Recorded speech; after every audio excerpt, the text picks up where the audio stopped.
video. It's Mike Sater for G Vinyl. Subscribe, comment, like. I'm going to do September 2018 for my collection, things I bought. It's been a little bit since I made a video, but I had a lot of stuff that I purchased in September 2018. September 2018 is the year or the month that I made a trip to Michigan. I do that once a year, and I bought a ton of records. So I'm going to first go through, there is a lot of records here. This video is going to be long, but anyway, like I said, I'm just kind of making these to kind of just document my collection and stuff that I bought in the order that I bought them. So all these albums are going to be from the 70s. These are all 70s hard rock albums that I purchased. And I'm probably going to just play songs from the ones that I liked the most, or maybe like ones that I kind of think that people should really listen to. Obviously, some of the stuff that I bought is obvious, you know, like about a couple Queen records, or at least one Queen record. So I'm not going to play anything from that. Everybody kind of knows what Queen sounds like. But first album I'm going to show is from 1978. I'm going to do them from the newest to the oldest. So from the 70s, this is 1978. So this is kind of like the newest 70s record that I purchased. And it's Good Rats, From Rats to Riches. This album is fantastic. These guys are really great. Pepe Marcello, the main songwriter and guitar player for this band, is really, really excellent. There's a really great song on here called Take It to Detroit. There's actually a song on here that was written kind of for Twisted Sister, and they ended up not using it. I think it's the song Could Be Tonight. Or no, Don't Hate the Ones Who Bring You Rock and Roll. So I think that was a song that Pepe wrote and said, hey, you know, D, you know, I'll buy the song or use the song for Twisted Sister because it's really good. And it really is a really good song. And if you think about that song and you listen to it, you can kind of hear, or, you know, it would make sense if Twisted Sister actually did that song because it kind of fits. But this is a great, great album. Very melodic hard rock from 1978. It's one of my favorite albums from the 70s, I would say, maybe in my top 20 or so. Good Rats are pretty much a great band overall. Some really good early records from them. Some of the stuff from the 80s isn't as good as the stuff from the 70s, but this is a great album. Next album. Psychedelic jerk, let me kick his ass, and swear, almost makes me fall apart. Family disease, twisted, dirty bastard, one of their kind. This is how it rolls, and they got it so long. Hate your mommies, hate your daddies, hate the lousy little brats who called you fatty, hate the rich old companies, hate the slimy refugees, but don't hate the ones who bring you rock and roll.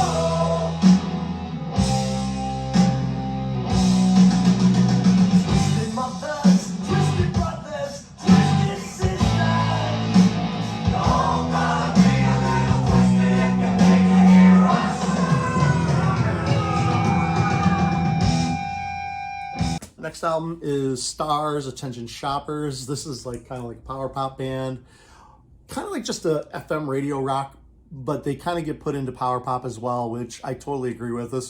Goes into my power pop collection. This album especially just has some really good songs on it that are very melodic and, you know, kind of that FM radio rock, but still really, really good stuff.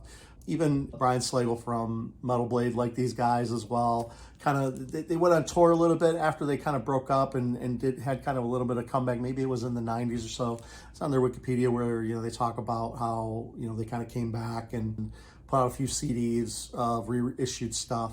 So really cool band, Stars. If you get a chance to buy some of these records are dirt cheap too. Usually you can get these for like $5 or less, and they're really good melodic. I would put them into kind of power pop, but, you know, maybe just hard rock or FM rock or AOR even kind of, but more, they definitely have more melodicism like power pop bands.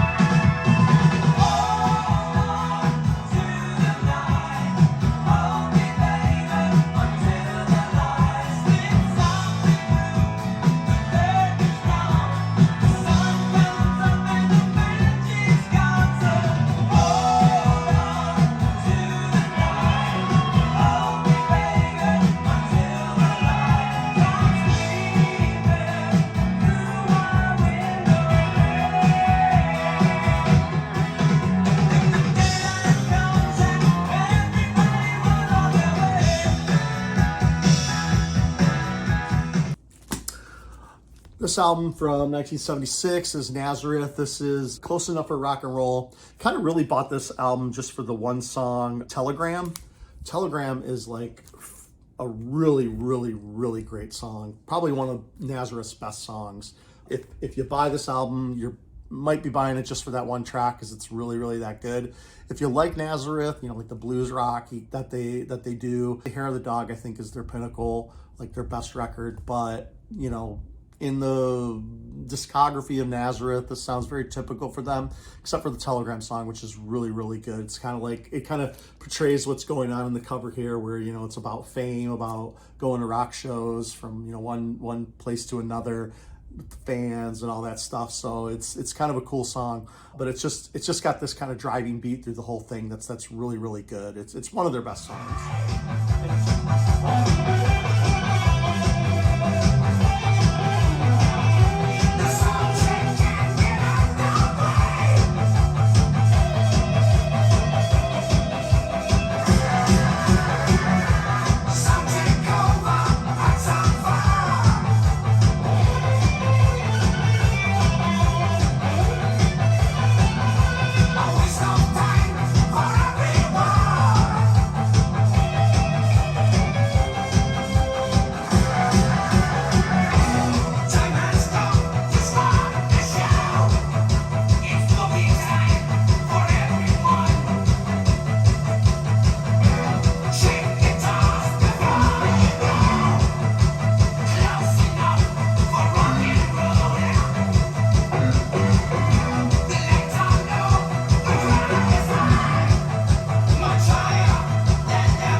And it's just a good album. Everybody should have some Slade in their collection. This is Flame, or In Flame, Slade In Flame.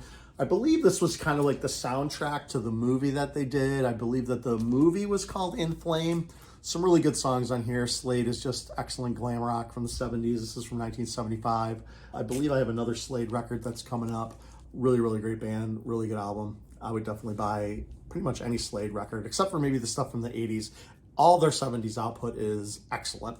And a lot of these albums and a lot of these songs, or bands really, again, I'll mention the Shabby Road Record Show podcast, and they play a lot of these 70s hard rock stuff, and it's just all really good stuff. So I learned a lot about different bands. I learned about bands that I never would have purchased kind of on my own through them, by them talking about them and playing songs from them. Slade is one of those. I mean, I might have bought some Slade records anyway because they're one of the bigger bands, but a lot of 70s hard rock that I wouldn't have bought, which is coming up. I'll let you know which ones those are. Queen, Night at the Opera, not my favorite Queen record. My favorite Queen record is probably Sheer Heart Attack. That's probably one of their heaviest, and just has, I don't think there's a bad song on that album, honestly. I like all those songs. This album, though, not so much. There's a couple good songs on here I like. Obviously, Bohemian Rhapsody is a fun song to listen to. The first song on side one, Death on Two Legs, is really good. You're My Best Friend, obviously the single, was the big single on here. Bohemian Rhapsody, I don't even know that Bohemian Rhapsody really got that big when this album came out in 75. It definitely got bigger later on with Wayne's World and all that stuff. But this is an okay Queen record. It's definitely not my favorite. UFO Force It, another just solid UFO record. I have the one with the faded boy and girl in the shower. I wasn't really looking for the, to pay any extra for the, the uncensored cover or anything like that. But this is a solid UFO record. Shanker's still in the band at this point. And yeah, the guy's vocals, I forget his name. Phil Moog, is it? Yeah, Phil Moog.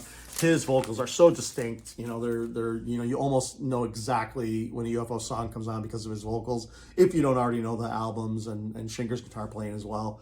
Pretty good record. Some really good songs on here. Just really straightforward hard rock from 1975. And this is another record from 1975. This is The Kinks. This is Soap Opera. This album is a concept record, actually. It kind of plays almost like a rock opera. And they call it, obviously, soap opera, so I kind of think that they're kind of doing that. And the cover indicates there's an alien and a human, and this alien comes down to Earth to take the place of this human's life because the alien is like the superstar. He said he can make anybody a star. So he makes this normal guy a star, but the normal guy just kind of goes off in the story and you don't hear about him ever again. But all the songs are mostly about this alien living with the guy's wife, going to work, getting drunk, having an affair, all this stuff. And it's a pretty fun record to listen to. It may not be one of the best Kinks records, but it's still a fun listen. And if you kind of like the rock opera style, this kind of actually plays like that a bit.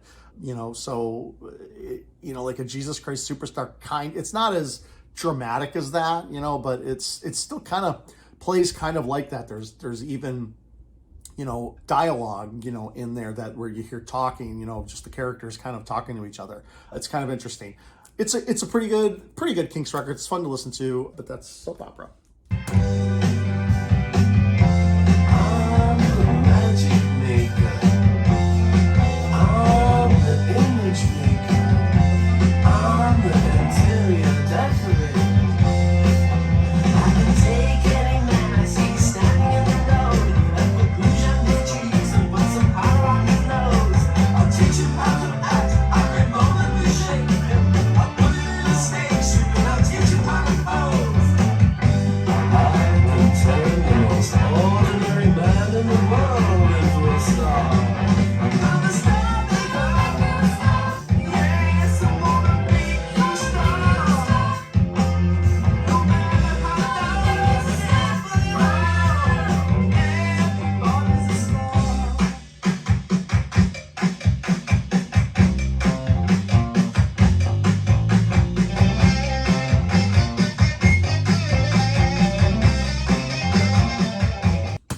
This is another album from a band that I heard on Shabby Road Record Show, and that is the sensational Alex Harvey Band. This is live. This came out in 1975 as well. I got a lot from 75.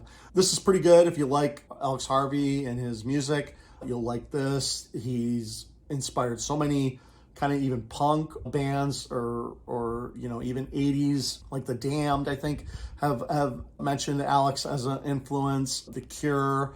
Also, there's a lot of bands that were kind of influenced by him because he was kind of a shock rocker in a way, or not really a shock rocker, but like kind of like an art rock in a way, kind of their stage show was interesting. They always kind of tried to tell a story in a way in their live shows, which is really interesting. And the music kind of reflects that. There's a lot of storytelling going on in these songs. It's really interesting. The big hit on here was probably Faith Healer. That's probably one of their most famous songs that they had put out. Really good live version on here. I don't have a lot of live records, honestly, and I don't like a lot of live records. This one's good.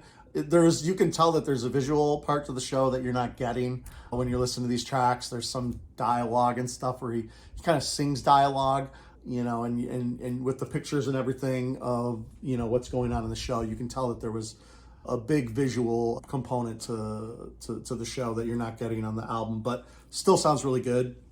Another one of my favorite records, and I definitely did not know about this band or this artist. Well, I would have known the artist, but not necessarily that he did this project, unless I really looked deep into him from knowing him from other bands.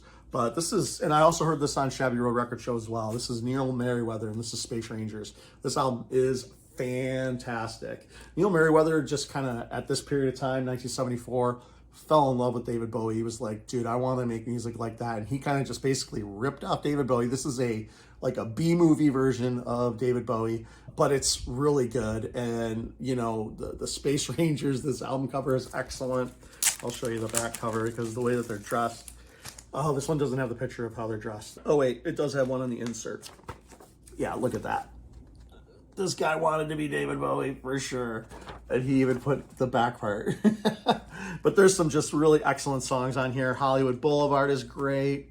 King of Mars is great. Yeah, Soul Survivor is really good. There's a just amazing album. Kind of like, glam. It's just psychedelic kind of glam rock from the mid 70s here. There's two albums from Neil Merriweather. This is Space Rangers, and then there's another one.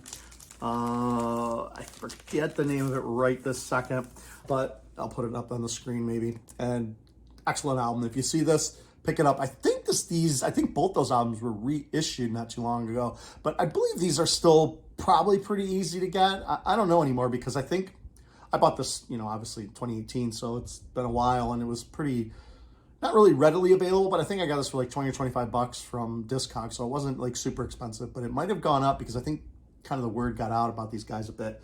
The album was originally, Neil wanted this to be a cutout, so that when you open the gatefold or whatever, this part would be cut out, but yeah, they couldn't, he made no money. Like, these records originally sold like nothing. Like, they didn't sell at all. They were able to make 2 albums, and then he was never able to make another Space Rangers album again. But this is a fantastic record if you get to purchase it.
Suzi Quatro, this is her first solo album, and really good stuff on here. Has 48 Crash, Glycerine, so many good songs on here. Just, she does mostly covers on here, but she was working with Chapman and Chin, so they wrote a couple songs on here. She did I Want to Be Your Man. Yeah, Can the Can is on here as well. This is just an excellent album. This is the cover too has the like embroider feel to it, I guess. My copy has a little bit of a tick at the beginning of song 1, which always annoys me when I play it, but it still sounds, after that tick is over, after, I don't know, maybe 30, 40 seconds of the song, the album's clean. But I always have albums like that have like one flaw on them that just bugs the crap out of me.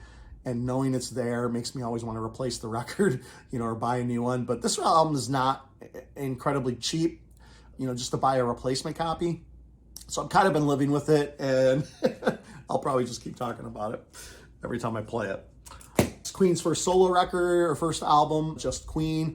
I don't think there was really any hits on here. It's a pretty good record. It's a little bit, you can tell that Queen's coming in, like their sound hasn't changed that much, I don't think, from this album into subsequent records. They kind of always sounded like Queen. It's just that the songwriting at this point wasn't, they weren't writing the hits yet. But this is still a solid record. It's a fun listen. I have the copy that's not the embroidered. So this is probably a repress from the 80s or something, but this is 1973. Yeah, it was definitely a cheap repress because they didn't put the foil and the embroider or the embedding or whatever on the Queen logo. So that's that. This is a band that I also heard, a lot of these bands I heard on the Shabby Road Record Show. This is Nectar, and this is Remember the Future. This is a really good prog rock band, kind of mellowish. Iron Maiden, Steve Harris really loved this band. They did a cover of 1 or 2 songs, I think 1 song for sure, on one of their B-sides of a single, I think from Peace of Mind somewhere, one of those albums, I believe. Anyway, Nectar, really good, just prog rock, kind of mellowish, but pretty interesting. Lots of interesting musical parts on this album, but definitely need to be a fan of progressive rock of 70s, 1973 progressive rock to kind of enjoy and get, more out of this, because it's definitely not for everyone. Another sensational Alex Harvey. This was actually the not live. This is one of their first. I think it is their first full length album. Yeah, it has Faith. This is the original version with Faith Healer on it. Yeah, another interesting record. Alex Harvey, like I said, just an interesting art rock kind of guy. Not very melodic, but still interesting music. It's not even really that progressive either. It's just kind of like, I guess it's more progressive than it isn't, but it's just interesting to listen to Alex Harvey. It's not a boring listen. It's just, I think you have to kind of be into it. And the striped shirt and everything, that was his kind of deal. He wore that at pretty much all of his live shows. I don't know if he had just the one shirt or if he had a bunch. I'm sure he had a bunch, but yeah, that's another Alex Harvey record.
Nazareth Razmanaz. Nazareth. This is another just blues rock record. There really wasn't any hits on this one that when I listened to it, I don't remember anybody, in Detroit on WRF and WLZ. I don't remember hearing any songs from this album, but it's just a good blues rock record from Nazareth. It's just good. You definitely, I don't know, I guess if I'm recommending records, I don't recommend every Nazareth record. The only Nazareth record I would really say you need or you should listen to at least once is Hair of the Dog, because that album is just fantastic. And if you really love that album and you want to deep dive into Nazareth, these albums are good. They're just not great. Nazareth's just kind of an okay, I guess, average blues rock band. And Nazareth fans, sorry. But that's how I feel about Nazareth anyway. Slade, this is their first record. This is a pretty early press. This is one of the thicker outer sleeves for this album. 1972. This one has Goodbye to Jane, which is a really, really good song. This also had Mama, We're All Crazy Now. And yeah, that's it. It didn't have Come On Feel the Noise on this one. Goodbye Jane is really great. Mama, We're All Crazy Now is really great. Really great stuff. Really great glam hard rock from Slade. Definitely, I think, a must-have if you're into 70s hard rock. Another good but not great album. This is an interesting album. The production on this album isn't great. It's Blue Oyster Cult's first album, self-titled. This is a good record. I don't think it's great, in my opinion. Of course, everything is my opinion in here. But I do like this album. It's just, it's not... The production isn't great. The everything's muted. The guitars are muted. The drums, I mean, you can hear them, but they're just like, it's just a very poorly recorded album, I guess you would say. But there is interesting stuff on here. There's one really, really good song. Then Came the Last Days of May. That is just an excellent song. If you're going to stream or listen to a Blue Oyster Cult song from early Blue Oyster Cult, at least from this album, I would stream or play that album or that song. It's really good.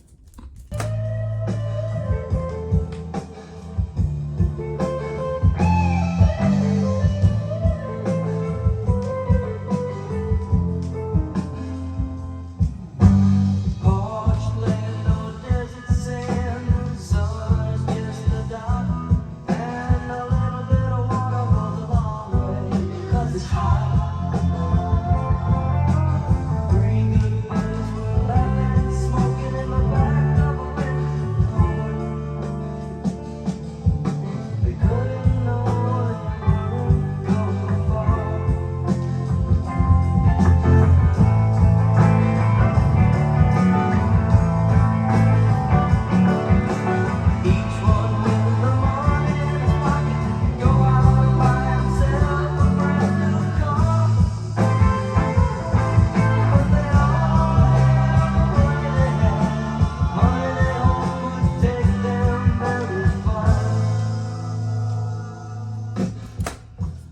Uriah Heep, Magician's Birthday, not their greatest album, I don't think. I think this is kind of a disappointment compared to like the for previous 3 or 4, even 4 records before this. I think every record before this is better than this one.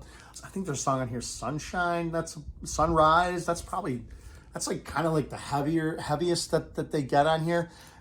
This is just an okay record. I definitely like Look at Yourself a lot better. Demons and Wizards is a lot better. Salisbury Road or whatever, that one's even better. The self-titled is better. This record is kind of lower on the best of Uriah Heep list. So, but still, if you're a Uriah Heep fan, you complete your collection, you need to get this. Wishbone Ash Argus, it's pretty good album. 70s hard rock, again, early 72. I would say this album's just good. I do like it. It's kind of progressive a little bit, really dry sounding hard rock. I probably need to spend a lot more time with this album than I actually have. I spun it a few times, but every time I've spun it, it never jumped out at me like, oh, I want to spin it again, I want to spin it again. Now, that could just be me not paying attention enough while I was listening to it or whatever, but I probably need to listen to this a little bit more because I know this album gets a lot more praise than I'm giving it right now. Tyrannosaurus Rex, I would stay away from this if you're a T-Rex fan of Michael Boland's, Electric Warrior stuff. This is all acoustic. This is kind of his pop phase. But this album is just okay. There's some interesting stuff on here, but not a lot of memorable stuff. It's a lot of acoustics, a lot of experimental. It really just, to me, sounds like demos. It really does, just like acoustic demos of songs that never really became hits. I mean, if I spent a lot of time with this, I'm sure I would find parts of it that I really liked, but I've listened to this a few times and nothing really ever popped out. Like, I love his voice, like Mark Bolan, like his voice is there. So, if you're a fan of his singing, all of that's there. It's just the songwriting isn't there, in my opinion, just yet. So I think this is just an okay record.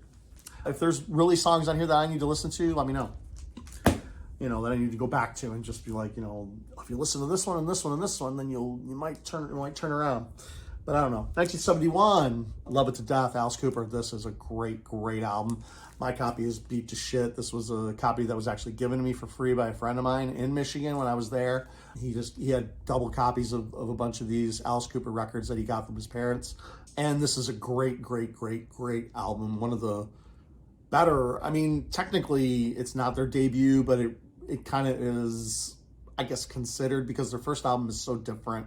But this is definitely them going into their glam phase. And this does have the thumb through the cape cover that makes it look like a penis. So at least it has that because how beat up it is. But yeah, fantastic record. This album is so good. Cotton Dream, I'm 18, Long Way to Go, Black. Every song on here is fantastic.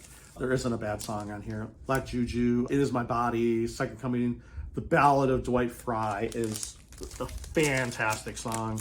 Great, great Alice Cooper record. Love it. This is a Detroit band, The Frost. This is Frost Music. This is pretty good. Dick Wagner, he has an Alice Cooper connection. He wrote some songs with Alice Cooper, played in his band, I believe, for a while. This guy's wrote a lot of stuff and produced a lot of stuff. If you look him up on the internet, Dick Wagner, he has had his hands in all kinds of stuff through the 70s and the 80s. And yeah, he probably deserves to be in the Rock and Roll Hall of Fame if he's not in there already. This came out in 1969, so we're getting a little bit further in time than the 70s. But yeah, this is a pretty good record to listen to. But then it also has just, some acoustic and just, typical hard rock record, hard rock stuff.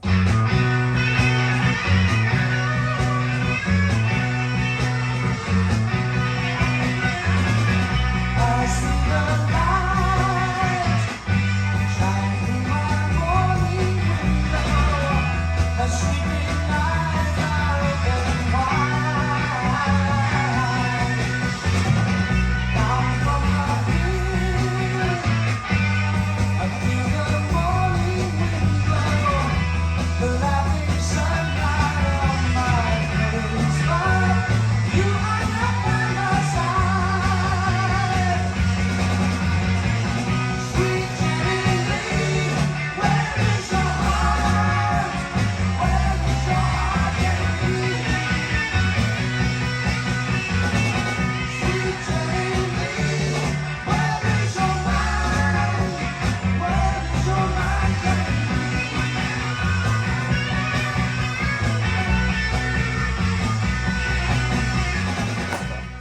And this is the Frost Rock and Roll Music. Some of this was recorded in Detroit at the Grand Ballroom. Yeah, the Grand Ballroom in Detroit.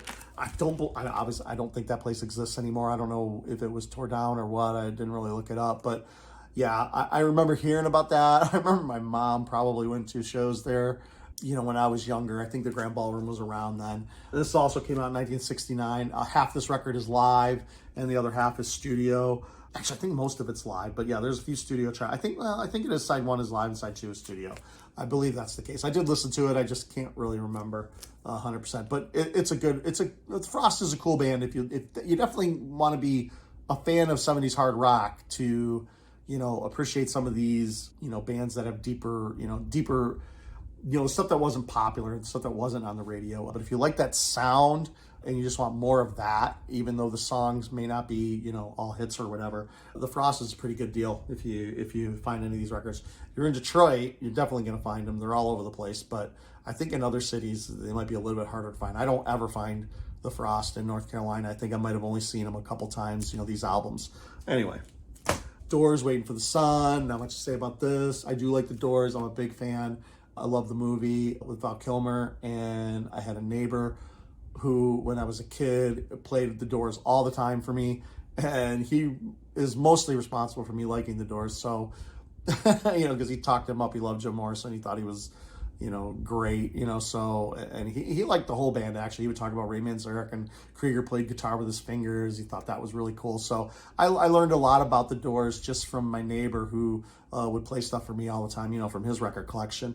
And yeah, so the Doors are really great, and I do like this album. I believe this album has, I think it has Not to Touch the Earth, which is one of my favorite Doors songs. It's in the movie even, and it's just so good. It's part of the Lizard King, when he does it live, he does the whole Lizard King thing, and Not to Touch the Earth is part of that whole thing, which is really great. If you have Doors in concert, they have that, and I believe Not to Touch the Earth is right in the middle of that song, of that whole side. And the last album is Richard Harris, and the only reason I have this record, this is a dollar record from the Dollar Bin, is because of the song The Hive. And this is 1968. There's a band called Horisont, and on their album About Time, which is their 3rd or 4th album, it was their first on Century Media Records, they did a cover of the song The Hive, and the song The Hive is fucking weird.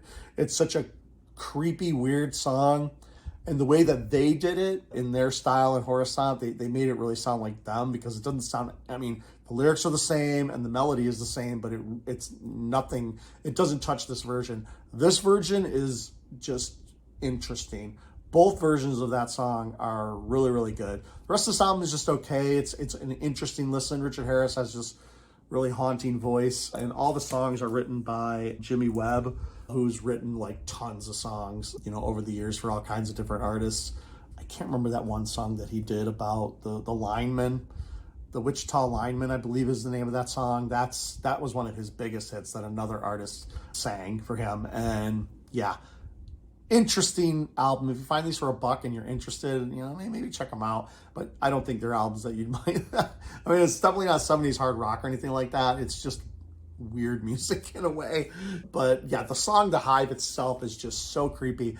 It's kind of like this song about in general, I guess it's about a woman who's getting married and her hanging out with her girlfriends and stuff like that, before the wedding, which from a male perspective, maybe Jimmy Webb was like, oh, these women are crazy. They're weird. They're acting strange.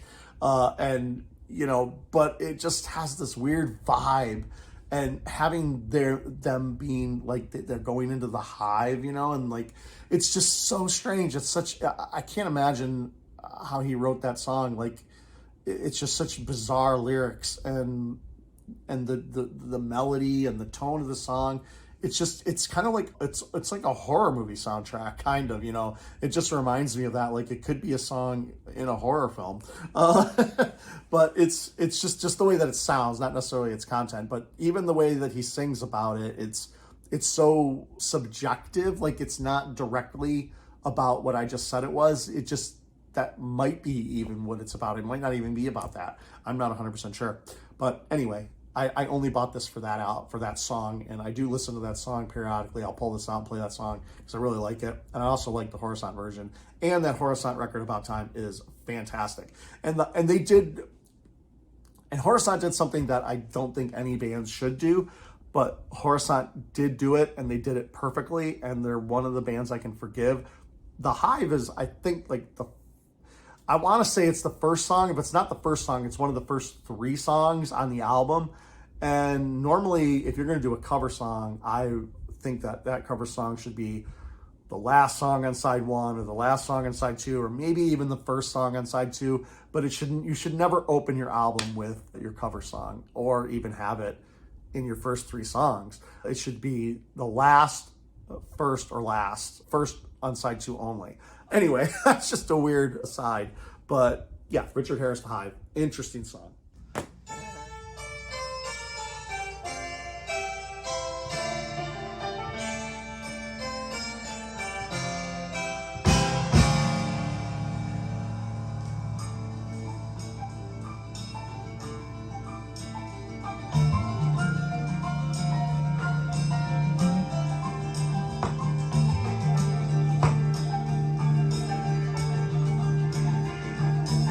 See her walking quietly as though she really was a virgin, with her tiny feet precisely on the line. She thinks her wifely thoughts about wifely things she bought, and the altar crouches silently, waiting for the virgin to arrive. You can almost hear the buzzing of the hive.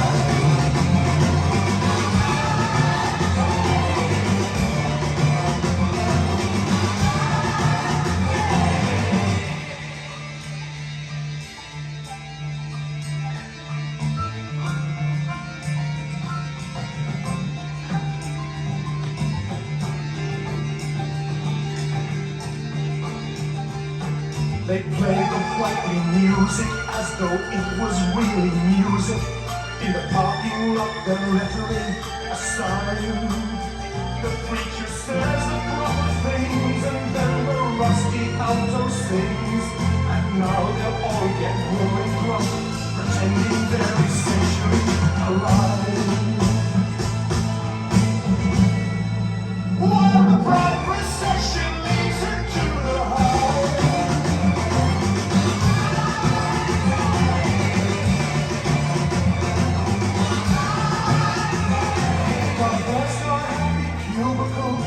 Keep it safe and sanitized, homogenized and pasteurized. There's no place like love.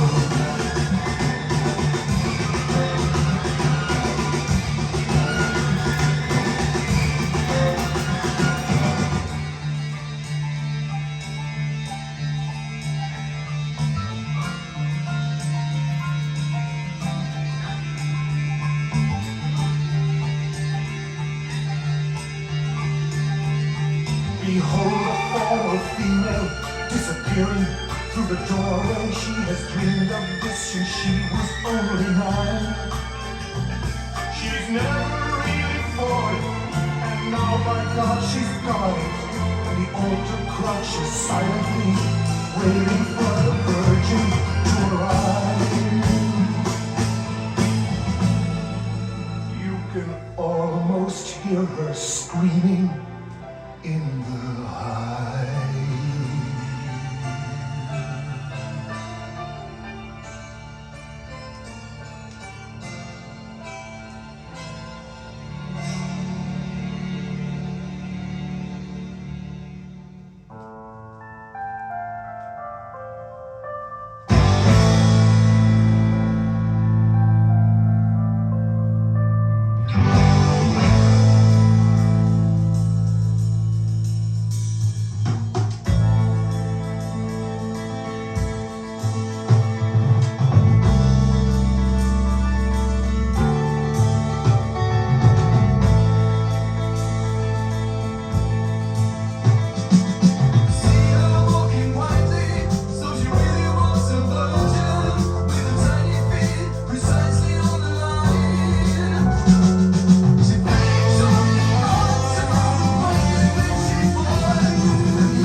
song. And that's it.